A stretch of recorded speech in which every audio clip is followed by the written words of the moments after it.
I'm joined now by Zeal Akaraiwe, CEO of Graham Black Advisory, to review some of our top stories in more detail. Welcome to the show, Zeal. Great to have you this morning after such a while. Yes, hope you're doing well. I'm doing very well. Nigeria stress is not too much. Okay, we'll leave that to later. Yeah, we'll leave that to later. But we'll start outside of Nigeria. The U.S. Harris, the presidential candidate for the Democrats, of course, we've seen her on the news a lot this week, is proposing a corporate income tax of 28%. How do you think Americans will receive it? Big business?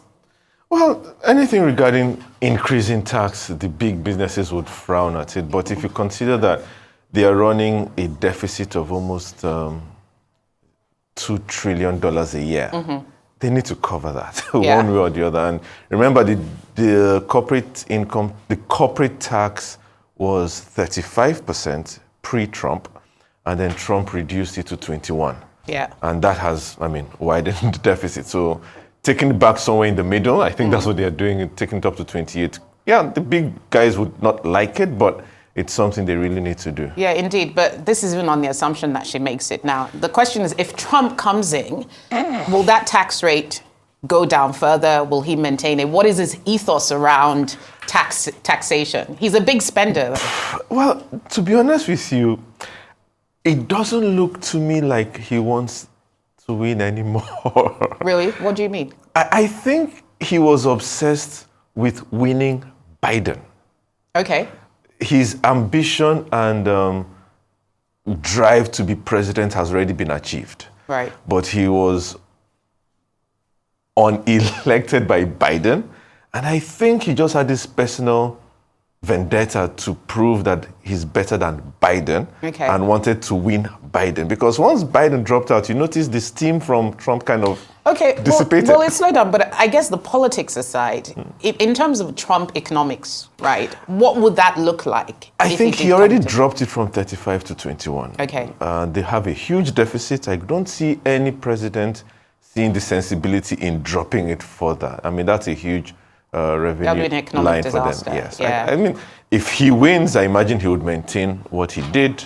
Dropping further would not be economically sensible. Yeah. And of course, there were predictions of a recession potentially in America, but those fears have not materialized. But we know that Jerome Powell will cut rates in America, obviously to help the economy and help consumers. We've seen jobs growth already being in the challenge zone. But let's move on from America to Bolt. This started as the usual Twitter banter. Yeah. Twitter has made the world, or X has made the world, a global marketplace. But Bolt eventually had to intervene in this kind of ridiculous standoff between South Africa and Nigeria. Tell us, how this actually really impacted ride-hailing apps. I think that was really, for me, I think the bigger issue is to understand the impact that social media can have economically. Right. Because this was not some coordinated plan or attack. It just so happened. It's organic. One person tweeted something, unfollowed somebody, some followers here didn't like it, some followers there retaliated, and then boom, you had a lot of innocent, hardworking Bolt drivers losing a lot of money. Bolt had to intervene. I think it's actually something they should consider about being able to book cross-border rides. It's incredible that nobody actually ever thought about looking at that as a potential issue with the app. I think that's on Bolt. Why should I be able to sit in Lagos? And, some people would argue the fact that, I could be booking a ride on my account for somebody in another country. Yeah, but I imagine those would be very few and far between circumstances. But ordinarily, just to sit down in Lagos or Johannesburg and book a cross-border ride and waste it. I think that was so unfair. Yeah. I think it was unfair, and I think they need to look into that. Indeed. And it'd be interesting to see whether this is picked up diplomatically, because South Africa and Nigeria have had this continued history of spats, whether at national sovereign level or at business level, Nigeria or the ordinary South Africa, citizens. Or Nigeria and Kenya, or Nigeria and Ghana. It's Nigeria against the rest of Africa. Yeah, indeed. Nobody can ignore the fact that this is a 200 million person populate country. In terms of just anything Nigeria does has an impact on a lot of countries. And I think even in the tech space and the social media space, you're seeing the effects of that. Hopefully that's the end of it. And hopefully it'd be good to actually quantify what the losses, financial losses may have been as a result of this issue. I want Bolt to release that, but Bolt should know. They should know. They should know. Interestingly, Uber wasn't affected. Uber wasn't even this. So it actually raises the issue of whether Bolt has actually overtaken Uber as the preferred ride-hailing app in Well, there are Africa. two ways to look at it. Is Bolt overtaking Uber, or is Uber more secure? Well, that's a good point. Good point. I guess they can let us know. They will let us know. Yeah. Saudi Arabia seems to be really changing its whole approach to business and investment. It's trying to diversify its economy. It's introduced this new investment laws. What do you make of this latest domestic investment policy that it's come up with? I think Saudi Arabia is very interesting to watch. I mean, over the past 10 years, they've invested a lot in sports. A lot in sponsoring sports and attracting sports. We remember the Mbappe whole brouhaha last year, where he was offered $1 billion. They are also doing a lot of work to attract FDI. Now, this is despite the fact that their sovereign wealth fund has almost $1 trillion. Yeah. And they've invested a lot of that locally. But I think they've come, I won't say realize, I'm sure they've always known, but I think it exemplifies the fact that the seeking for foreign direct investment is not always because you don't have the funding to do it. FDIs help you with securing and improving your regulatory environment, your tax laws, your business friendliness. Because when investors are coming in, they start to point out certain loopholes that make it impossible for them to operate. And by observing that, you can then make your laws and your environment more business friendly, and that boosts business in general. It also boosts employment. So I think the overall picture is what they are looking at. It's not exactly, I mean, they're trying to raise $100 billion in FDIs over the next 10 years. Yeah. They have $900 billion in their sovereign wealth fund. So it's not about the money. Yeah. It's about improving the business environment. I think that's something very important we need to understand and we need to learn. Listening to the foreign direct investors is key to improving our business outlook. Yeah, indeed. And speaking of Saudi, of course, the world's biggest oil producer, to another big oil producer, Africa, Nigeria, NNPCL, which has been in the news. There's a lot to say about the NNPC financials, but I think the focus of our discussion today should be on the whole subsidy defrayment issue. Help us understand what exactly is going on there. I think everybody has come to accept that subsidy is back, so that's a giving. But help us understand the sustainability of using dividends to then defray the subsidies. Well, I've always wondered why we have concentrated on subsidizing consumption. Okay. I think anybody that has done a 30-minute course in economics would agree that what you do is you subsidize production, not consumption. So I understand the socioeconomic impact, I understand the impact to the masses, I understand the impact to pricing, but what I don't understand is why we've allowed it go on for so long with next to zero accountability. So the subsidy itself is not the issue. The issue is the lack of accountability around the subsidy. And you listen to NNPCL, and I noticed the play on words. They keep saying that there is no subsidy. Well, they kept saying that there was no subsidy payments being made.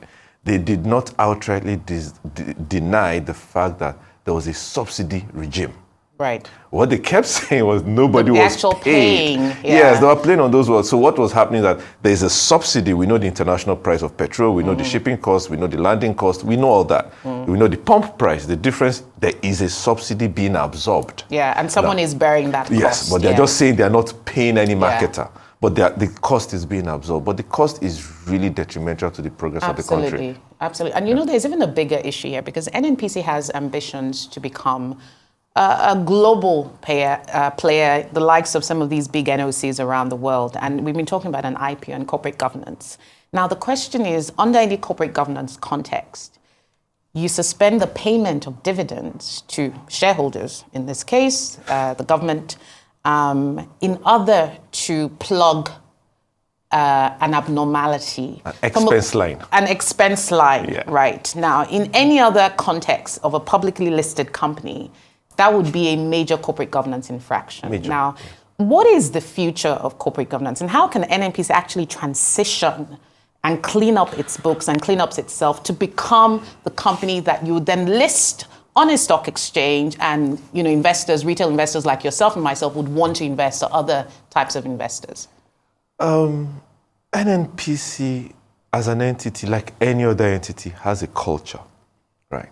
And the culture is what we have an issue with as Nigerians. Changing the name doesn't change the culture. All they did was change the name. Okay. The leadership is the same, the staff are the same, their policies are the same, their culture is the same. So you wake up and you change Arise News to Below News. It's not going to change the culture of excellence Arise has, right? Sure. So it's all we did with NNPC was change the name. Thank you, by the way.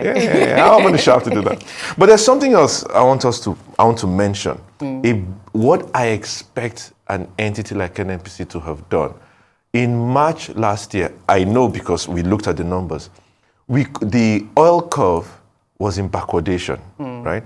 And if we had locked in fuel contracts with a hedge out to 2026, we would have been landing fuel at less than 500 naira per liter and would have locked in the pricing average up to 2026. So we would have been paying less than 500 naira per liter for fuel, and there would have been no subsidy, payment, deferment, absorption, or anything. Now, those are the kind of things you would expect an oil company of national import to be looking into. What is the long-term game? You can't be treating something as crucial as fuel, where there's a subsidy that affects the masses and price in general, on a day-to-day transactional basis. So that lack of foresight was really, really sad, to say the least. Indeed. And I mean, that advice would have been so key. But on the flip side, though, the last 3 years, it's been a profitable company. Since 2020, it's been making profits, declaring profits. So clearly, something somewhere is being done right. You declaring profits or can't pay dividend because you have an expense line you need to plug. I don't know how that adds up. Right. But there is something, the accounts should have been declaring profits, but I think we need to look into those accounts with a fine comb to decide whether those things are actually the way they should be. Yeah, but clearly, Zeal, the path to a world-class, profitable and efficient national-owned company is a marathon, not a sprint, and we'll be covering the story so much more on the show. Thank you so much for being with us today. Thank you very Zeal much, Akaraiwe, CEO of Graham Black Advisory.